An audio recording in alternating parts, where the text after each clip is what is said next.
Assalamualaikum warahmatullahi wabarakatuh. Waalaikumsalam warahmatullahi wabarakatuh.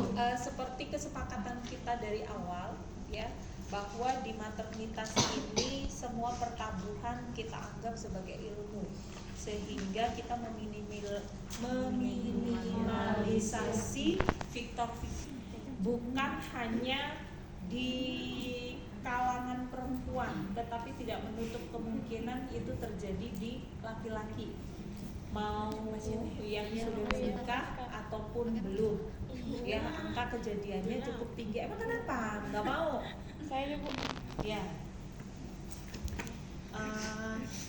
Nyampe mana tadi? Angka kejadiannya cukup tinggi. Dan ini harus diketahui semuanya, gitu ya. Karena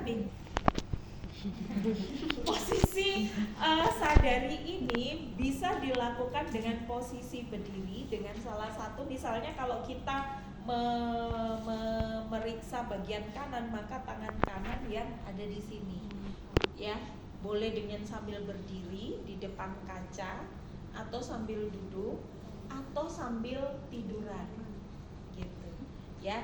Ini nanti digandakan saja, atau kalau mau filenya nanti saya mau satukan gitu loh, yang berkaitan dengan prasat-prasat ANC itu mau saya satukan, nanti tinggal satu bundle untuk kerapian saya juga, baru saya share gitu, terserah monggo aja. Itu karena yang ini kan sudah ada ya gitu, nanti saya minta soalnya sama Kak Winda, nanti kalau sudah rapi saya serahkan lagi ke Kak Winda gitu. Ya, oke, saya mulai. Iya, kamu nggak mau kesini, nggak apa-apa, Bu Mil kesini aja. Oke, iya nggak apa-apa, namanya juga anteng. Oke, sini, nah situ, sini, matanya kan rapuh. Oke. Yang pertama yang mesti disiapkan adalah air hangat dengan suhu 36 sampai 37 derajat Celcius, ya. Kemudian handuknya adalah handuk good morning. Oke, tahu ya? Handuk good morning. Nah, itu kemudian kita peras, ya, kita kompreskan di bagian dada, ya, kita kompreskan di bagian dada.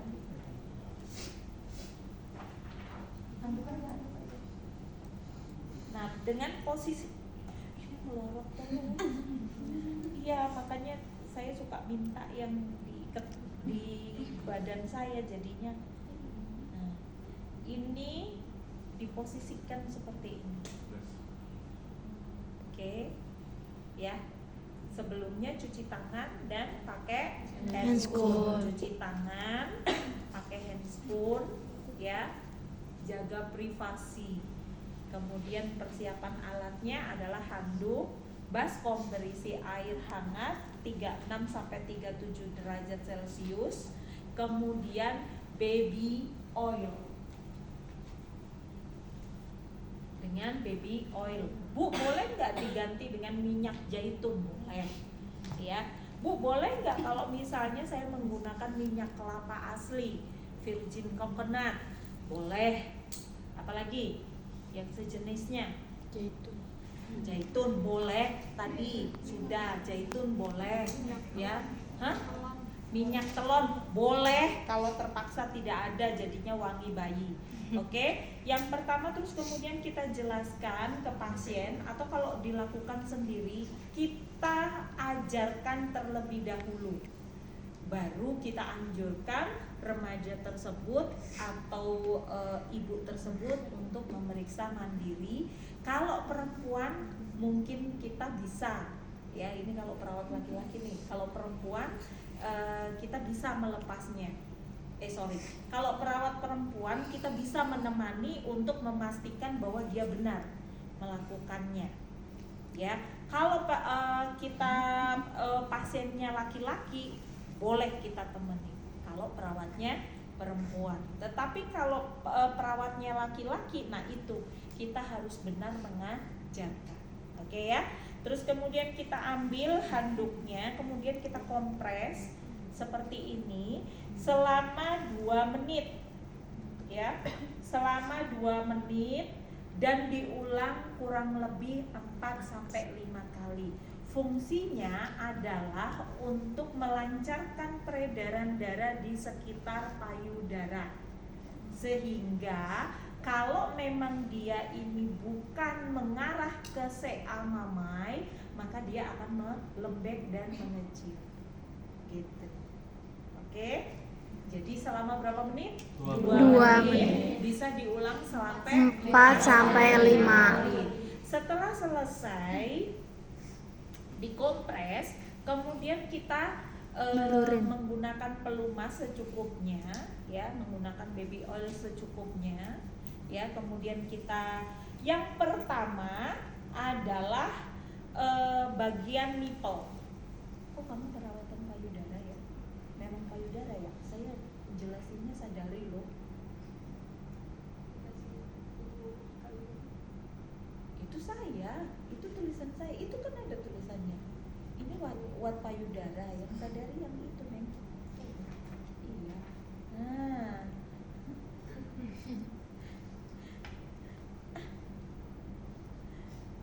Oke, di depan cermin inspeksi.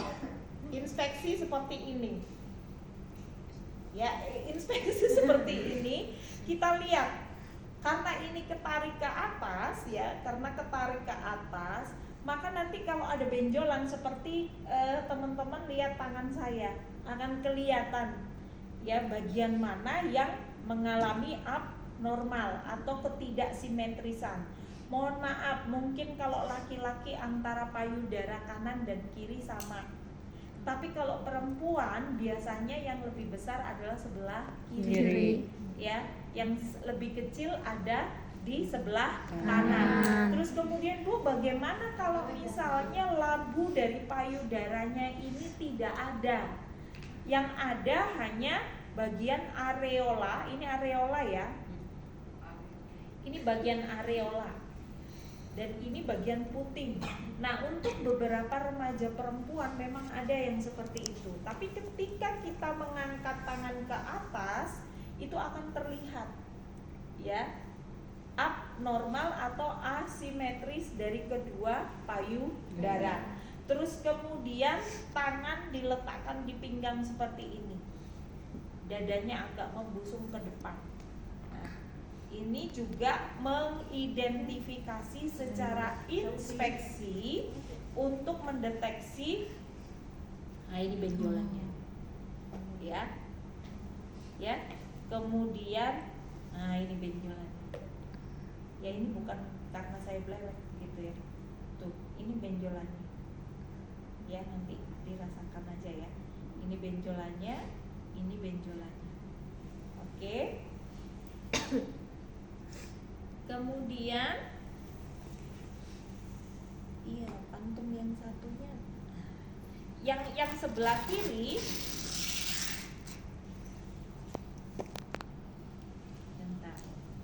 Yang sebelah kiri ini agak dalam.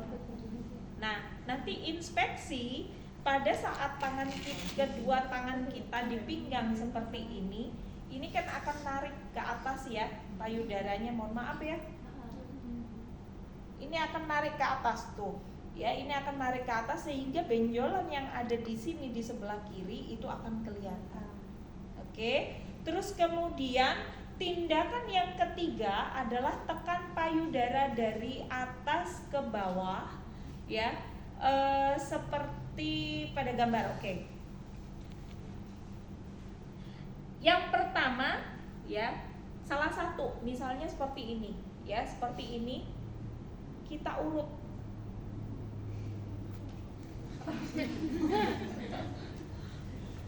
Nah, ya, ini kita urut. Ya dari belakang. Nah, ya. Kita urut dengan kedua tangan. Nah, ini nanti akan berasa. Iya, benjolannya nanti berasa. Ini kamu tanganmu rasakan ini. Bentar. Nah, merasakan benjolannya? Ya, pegang lagi. Ya, jadi ini gerakan pertama dari atas ke arah puting. Kemudian gerakan yang kedua, jangan ditarik ke atas, tekan, gitu tekan. Nah, gerakan yang kedua itu adalah mendorong dari bawah ke atas. Nah, terus ini dari bawah ke atas, ya, terus kemudian dari bawah ke atas, ya.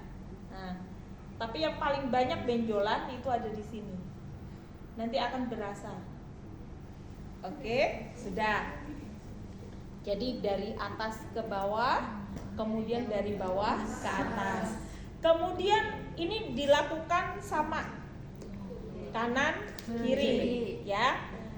Saya mempraktekkan satu aja ya. Kasihan yang pegang.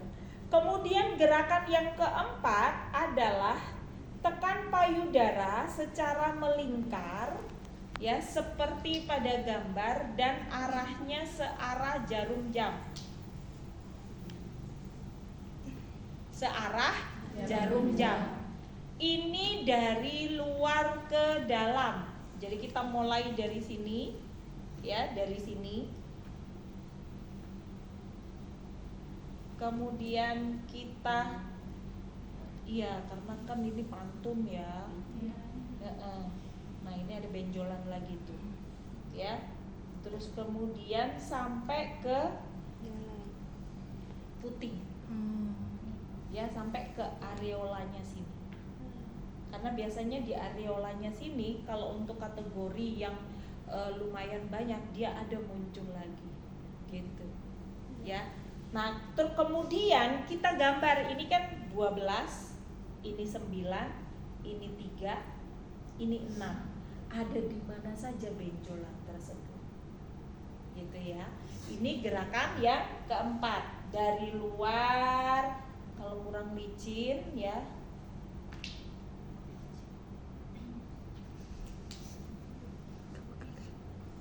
Oke, dari luar, terus kemudian, nah ini ada benjolan, kemudian ke dalam sampai ke arah puting. Nah, gitu ya. Tuh. Terus kemudian yang kelima adalah tekan payudara ke arah puting dan ideal, dan lihat apakah ada cairan yang keluar. Untuk kondisi tertentu ada beberapa yang mengeluarkan cairan. Nah, artinya kemungkinan dia stadiumnya lanjut. Misalnya dari T0 menjadi T1, T1 menjadi T2. Terus kemudian, Bu, dari bayi saya belum pernah tuh, kata ibu saya putingnya di ini. Kemungkinan juga cairan itu keluar karena tidak pernah jadi modelnya kayak kotoran gitu loh, ya. Kalau yang pertama kali memang sakit, gitu ya. Jadi arahnya tangan kita berdua begini, kemudian diarahkan, tuh, ya. Sama kayak mamografi itu dipencet begini, terus ditekan, terus nanti akan kelihatan tuh kayak CT scan, gitu ya. Ini tuh, yaitu sebabnya kita menggunakan minyak supaya tidak terjadi iritasi. Ini yang gerakan kelima, keluar cairan atau tidak, gitu. Nanti pas putingnya ini agak perih ya, teman-teman, agak perih, gitu, laki-laki ataupun perempuan. Terus kemudian gerakan yang keenam adalah bisa dilakukan dengan posisi berbaring dan tekan kembali payudara secara melingkar. Tindakan yang keempat tadi, searah jarum jam, kita ulangi lagi dengan posisi berbaring. Terlentang dengan tangan di atas bila memeriksa payudara sebelah kanan. Tangan kiri ke atas apabila memeriksa Sebelah kiri. Yang diulang adalah poin keempat, yaitu Putar memutar searah jarum jarum jam dari luar ke ke dalam. dalam. Sampai sini ada pertanyaan?